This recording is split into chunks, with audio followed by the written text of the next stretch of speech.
Hello my dear friend and student, welcome to my YouTube channel Nawal academy. इस session में हम सीखेंगे use of their. तो आइए सेशन को शुरू करते हैं।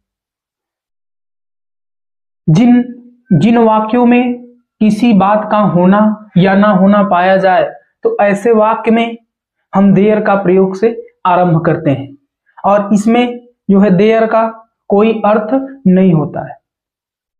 और वाक्य की क्रिया में है या हैं आए, था थी थे आए, या होगा होगी होगे होंगे आए। तो ऐसे सब अगर वाक्य की क्रिया के अंत में रहे तो वहां पर हम यूज ऑफ देयर का प्रयोग करते हैं। एग्जाम्पल यहां पे जैसे कहा जाए कि एक राजा था, एक राजा था। यहां पर एक राजा था, यहां एक सब्जेक्ट को ना दे करके किसी की ओर क्या कर रहा है, संकेत कर रहा है। तो वहां पर हम किसका प्रयोग करेंगे, देयर का। तो सबसे पहले यहां पे हम बनाएंगे जब इसका सेंटेंस, तो सबसे पहले हम देयर लिखेंगे, उसके बाद फिर क्रिया लिखेंगे, उसके बाद अ किंग। तो हमारा बन गया एक राजा था, इसका sentence there was a king.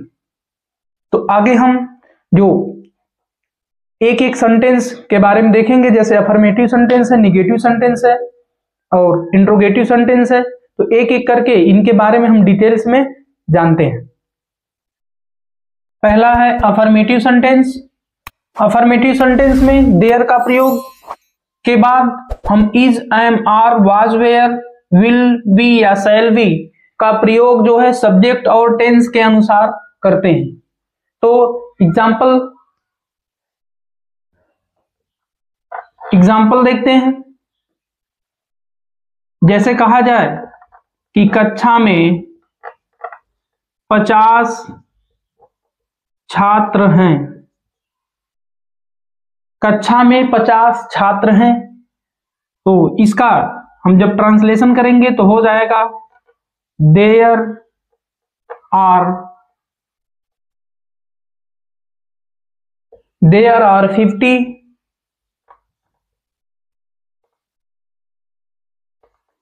50 students in the class. कक्षा में 50 छात्र हैं, हो जाएगा there are 50 students in the class. एक और एग्जांपल देखते हैं। एक निर्दयी राजा था। इसका जब हम बनाएंगे ट्रांसलेशन तो हो जाएगा देयर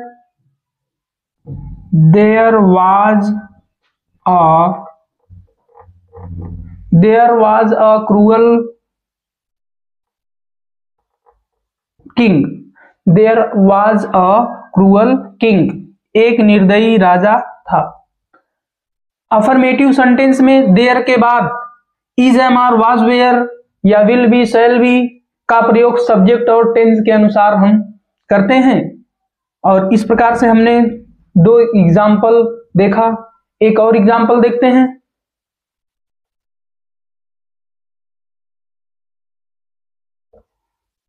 कमरे में कोई है, कमरे में कोई है। इसका जब हम ट्रांसलेशन करेंगे तो हो जाएगा there is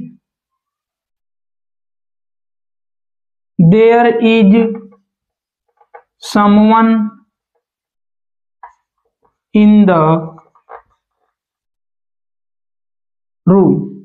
there is someone in the room, कमरे में कोई है। और एग्जाम्पल देखते हैं। जैसे कह दिया जाए दूध में चीनी है, तो बन जाएगा there is sugar in the milk, दूध में चीनी है, इसका जब हम ट्रांसलेशन करेंगे बन जाएगा आपका there is sugar in the milk. तो इस प्रकार से हमने अफर्मेटिव सेंटेंस में देखा कि यहां पर देयर का प्रयोग जो है is, am, are, was, were, will be, shall be के बाद जो है सब्जेक्ट और टेंस के अनुसार हम इसका प्रयोग कर रहे हैं। देयर का प्रयोग हम निगेटिव सेंटेंस में देखते हैं। तो निगेटिव सेंटेंस में जो है हेल्पिंग वर्ब के बाद हम नो या नॉट लगा देते हैं तो जो है निगेटिव सेंटेंस बन जाता है। जैसे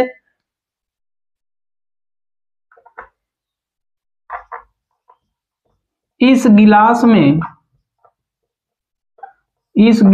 में पानी नहीं है, तो हो जाएगा there is no water in the glass, हो जाएगा there is no water in the glass. दूसरा एग्जाम्पल है गाड़ी में भीड़ नहीं थी, हो जाएगा there was no rush in the train, हो जाएगा हमारा there was no rush in the train, यानी गाड़ी में भीड़ नहीं थी। एक और एग्जांपल देखते हैं, सप्ताह में 8 दिन नहीं होते हैं, हो जाएगा there are not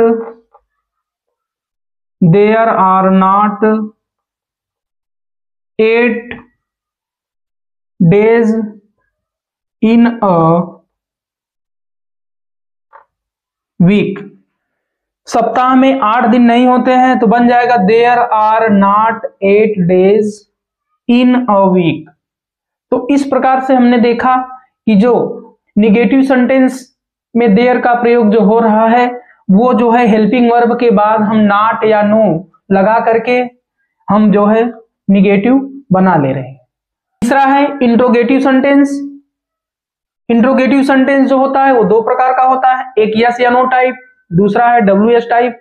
तो यस या नो टाइप जो होता है उसका उत्तर हम हाँ या ना में देते हैं, तो उसका प्रयोग हम देयर के साथ कैसे करते हैं आइए उनके बारे में जानते हैं कि जब वाक्य क्या से प्रारंभ हो तो हेल्पिंग वर्ब को पहले लिखते हैं, यानी उससे ही हम क्या करते हैं स्टार्ट करते हैं।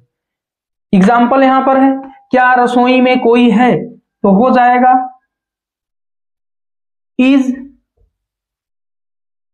Is there someone in the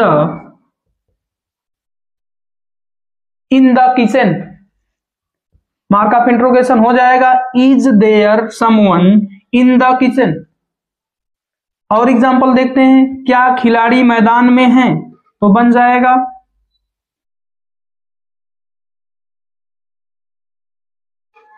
are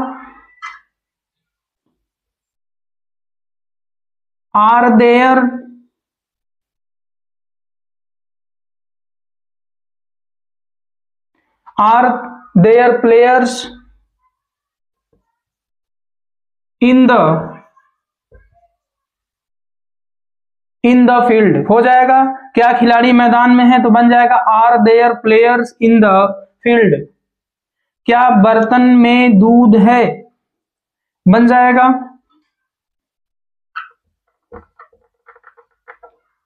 is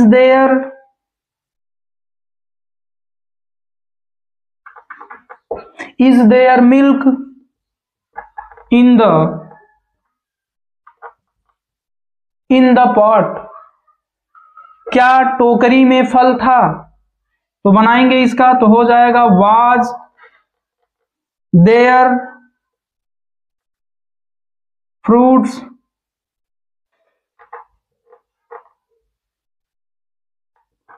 in the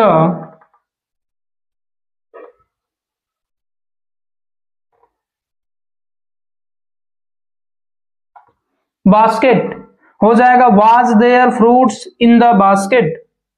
तो इस प्रकार से हमने देखा कि जब वाक्य क्या से प्रारंभ हो रहा है, तो सबसे पहले हम हेल्पिंग वर्ब को लिख रहे हैं, फिर देयर को लिख रहे हैं, फिर उसके बाद सब्जेक्ट को लिख रहे हैं, फिर उसके बाद ऑब्जेक्ट को लिख दे रहे हैं।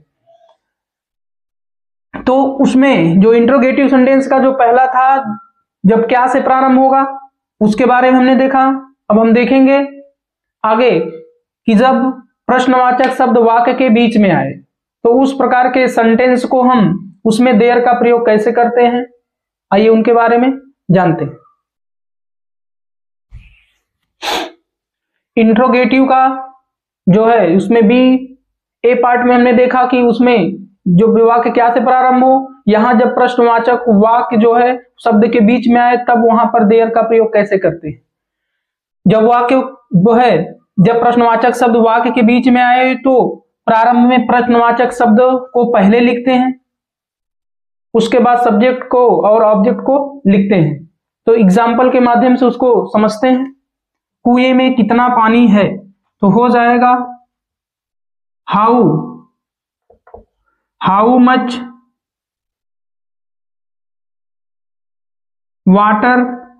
Much water was there in the well. बन गया how much water was there in the well, कुएं में कितना पानी है। दूसरा एग्जाम्पल से समझते हैं कि तुम्हारी जेब में कोई कलम क्यों नहीं है, हो जाएगा वाई, सबसे पहले ये क्यों की अंग्रेजी यहां सबसे पहले ये प्रश्नवाचक शब्द है, इसको सबसे पहले लिखेंगे वाई, उसके बाद इज लिखेंगे, उसके बाद देयर लिखेंगे, देयर के बाद नो पेन, उसके बाद हो जाएगा इन योर पॉकेट और मार्क ऑफ इंट्रोगेशन लगा देंगे। बन गया आपका कि why is there no pen in your pocket. तीसरे एग्जाम्पल से समझते हैं। आपकी कक्षा में कितने छात्र थे, तो यहां सबसे पहले कितने की अंग्रेजी यहां लिखेंगे हाउ मेनी